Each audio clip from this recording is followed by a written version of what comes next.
So Dragon's Dogma 2 is just around the corner from all of the early reviews and just all of the awesome gameplay that Capcom has shown off already. It looks like it's gearing up to be potentially one of the biggest games of 2024, and part of its scale is to do with its awesome class system, otherwise known as vocations. So today we're going to be breaking down everything you could possibly need to know about vocations in Dragon's Dogma 2. Now, starting off with the basics, there are 10 total vocations, and the devs have actually said there will be more post-launch, which I'd have to guess would probably be part of some sort of DLC that they've got planned down the line. But this could also just come in the form of, updates in a couple of months where they just literally add in new vocations. They've been pretty vague about it so far, but they have confirmed there will be more than 10 once the game is actually launched. Now, something else that is very important to know before we go any further as well is that we can change vocation at any time by visiting the vocation guilds, which will be scattered around the map. So we're not locked into any vocation once we start them. And that is obviously very good to know because these are all going to take a lot of time to actually hone our craft. And if you, after like 20 hours, want to change vocation, you don't have to feel locked into one. You can switch to any of the other vocations. Now, there are 4 starting vocations to choose from. These will be available from the very beginning of the game, and then the other 6 will be available pretty much as once we have leveled up and just gotten a little bit further into the story. The 4 starting vocations that we can choose from are the fighter, the archer, the thief, and the mage. Starting off with the fighter excels in melee combat, wielding a sword and a shield to both deal plenty of damage but also protect themselves too.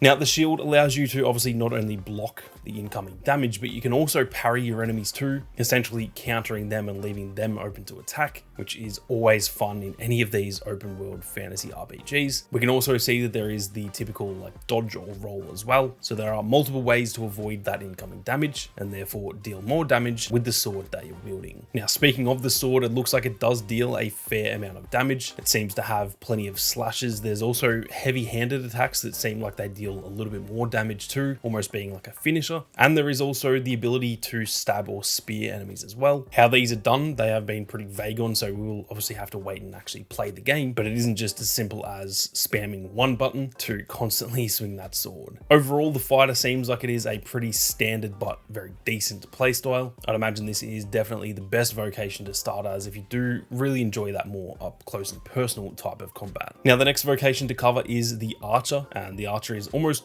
the complete opposite to the fighter. They excel in long range combat using their bow and arrow to deal damage from afar. With the archer, you're able to put a lot of pressure on enemies without really having to be in the mix yourself. So it is probably a little bit of a safer way to play, and you can also play a very great support role, allowing your pawns to do a lot of damage themselves. Now, it looks like the attacks in terms of just shooting your bow and arrow pretty much locks on automatically, but you can then also hold down L2 and take full control of the aim yourself, almost like a typical third-person shooter. So there is kind of both options there depending on how you want to play. We also see throughout the gameplay that you can see them firing more than one arrow at a time. So it isn't just as simple as shooting a single arrow over and over again. You can do multiple different attacks, like I said, with the fighter class as well. There are also different types of arrows. So there are explosive arrows, for example, and I'm sure many more too. If you guys prefer keeping a distance from your enemies, then this will probably be your go-to vocation. Next up, we have the thief, and the thief is known for their deadly speed and agility, dealing fast and consecutive strikes with a dagger in each hand, while also being able to quickly dodge and get out of the way of incoming attacks. Now, from the gameplay that I've watched so far, it seems like it will be slightly harder to grasp this vocation, but it will also have a higher skill ceiling. So if you put in the time to practice, it could be a crazy good class to use, even though initially it doesn't sound that good just having 2 daggers compared to some of the other vocations. But I think this could potentially lead to one of the most OP builds, depending on if you know how to play the class or not. Now, their agility also allows them to quickly sneak onto the back of any of the larger enemies in a much faster way than any other vocation, and it also allows them to kind of find better openings in order to deal critical damage. So they're surprisingly great against those big enemies as well. Again, just by the name of the thief, you wouldn't expect a thief to be really good against these big enemies, but from what the devs have told us, that is definitely not the case. They've also said that the thief vocation can obviously choose to fight hand to hand, but they can use the environment to their advantage to make the fight fight a little bit easier. Now, lastly, for the first 4 starting classes, we have the Mage, and this vocation excels at long-range magical attacks. Now, they're armed with a staff and the ability to wield all kinds of magic, obviously dealing plenty of damage, but they also have the ability to heal your pawns or AI teammates. They can also enchant them, so essentially giving them buffs and stuff like that. And essentially on top of dealing damage, they can be a really good support class for your team as well. We see some pretty crazy and powerful magic being done, so I think this vocation will definitely be crazy good for those who put in the time to learn it. They have said that all of these spells that are like super powerful will have a long charge up time. You can see that when the mage is kind of like holding that ball of magic out in front of them, that is them charging it up. But as you can see as well, when they do unleash it, it deals insane damage. So this seems like it's going to be a pretty powerful class and almost a bit of an all-rounder in that they can deal plenty of damage, but also help their pawns and keep them buffed and healthy. Those are the first 4 classes that, like I said, you do have to start out as one of these, but you can become any of the remaining 6 vocations as you hone your skills. Now, before we go any further, if you guys are enjoying the video so far and you are new to the channel, be sure to hit that subscribe button and turn on those notifications. There is daily content in the lead up to Dragon's Dogma 2, and there will be so much more content once the game is launched, so make sure you don't miss out. Now, like I said, there are 6 remaining vocations, and these are essentially just kind of like mixed and matched more advanced versions of the previous 4 that I have just mentioned. Now, keep in mind, more advanced does not mean better. They are just more specialized in one area where the base vocations are maybe a little bit broader. So yeah, don't think of these ones as better than those first 4. They're just more focused at one specific area, or sometimes even a mix of multiple vocations, being slightly weaker than the base ones, but also able to do more different types of gameplay. Now, they have been a little bit more vague when it comes to these ones, so I'd say they want us to actually experience these on our own, but we do have some really cool gameplay from each of these to break down, and I'm just going to read out the descriptions of these vocations from the Capcom website. Now, firstly, we have the Warrior, and the description says, the Warrior boasts a robust physique specializing in direct combat with the strength to endure enemy counterattacks. Warriors are masters of two-handed weapons such as the greatsword and the hammer. The strike that is unleashed after charging power and identifying an opening is among the most powerful attacks of all vocations. Now, this seems like it is essentially going to be like the typical two-handed warrior type of playstyle, similar to the fighter, but kind of replacing the shield with a two-handed weapon and dealing a bit more damage, yet obviously having a slower swing speed. We see some really awesome bits of gameplay from the warrior class. This build here has a freaking flaming sword, which looks absolutely epic. So it seems like there's going to be some pretty awesome weapon options in the game as well. This could be a really great damage dealing vocation if your pawns are all built in a way that they are constantly putting on pressure and just kind of taking aggro from your enemy. So if you've got some archers, for example, as your pawns, this could be really, really good when paired with that. Now, next up, we have the Sorcerer, and the Sorcerer is a vocation completely specialized in various magic attacks. Their magic is conjured with both hands through a large staff and can change the tide of battle at any given opportunity. As their magic spells take longer to cast, it is key for the Sorcerer to find a safe place and determine the correct moment to strike. So it seems like this is almost the equivalent of the Warrior, but for the Mage class. So it's sort of like a two-handed, more powerful Mage, but obviously a much slower playstyle too. Some of the attacks that we see from the Sorcerer class are just absolutely insane. It looks like they're borderline one-hitting enemies, but obviously they do have a slower charge up. So there is still risk involved in playing this vocation, but they do seem like they're going to be pretty damn powerful. Moving on, we then have the Magic Archer. This one sounds pretty easy to explain, and this one is actually available only to the Arisen, which for those who don't know what that means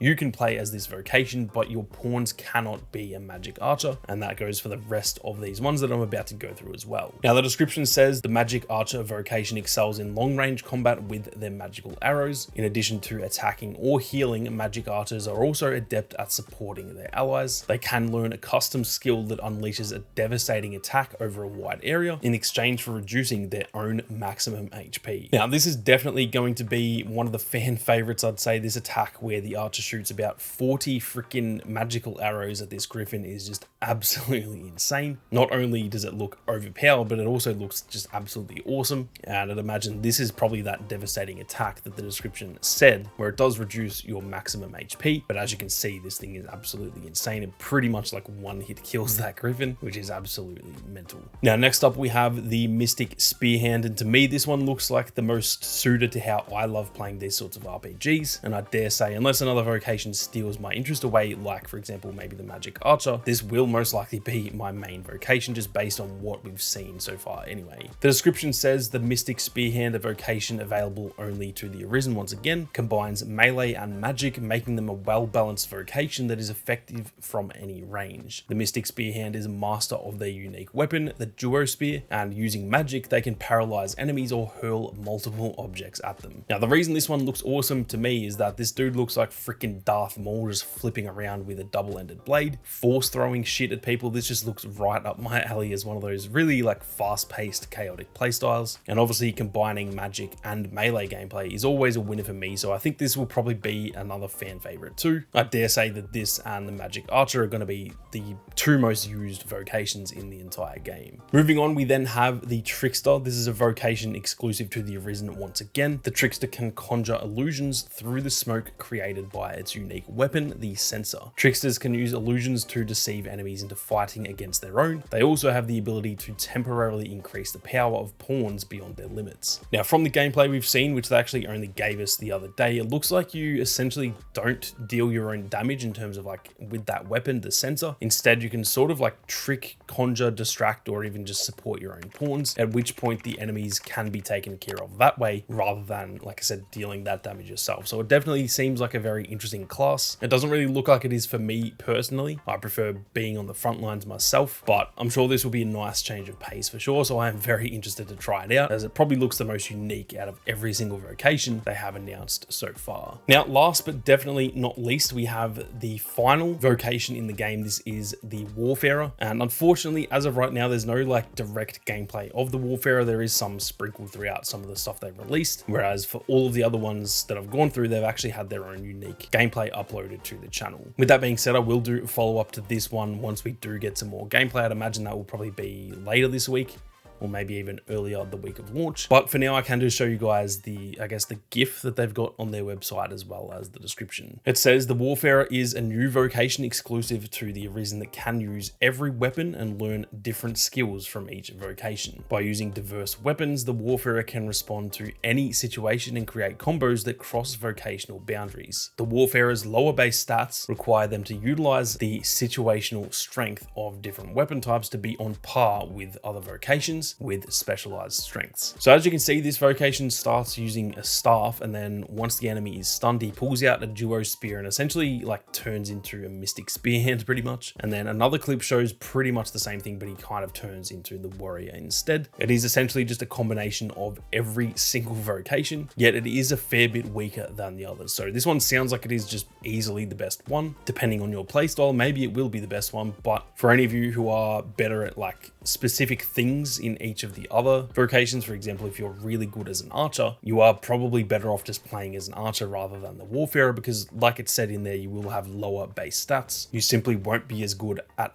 using your bow and arrow as the actual archer classes, but on the flip side, you obviously gain the ability to pretty much do everything that all the other vocations can do. So that is it for all 10 of the currently known vocations in Dragon's Dogma 2. I'm keen to hear which one you guys think you want to play as, so be sure to let me know down in the comment section. Like I said, I feel like for me, the Mystic Spearhand was just built for me, so I reckon I will mostly go for that, but I'll no doubt do plenty of build guides and stuff like that once the game actually launches, so keep your eyes peeled for more. But with that being said, thank you all very much for watching. You guys have a great day, and I'll catch you all in the next one.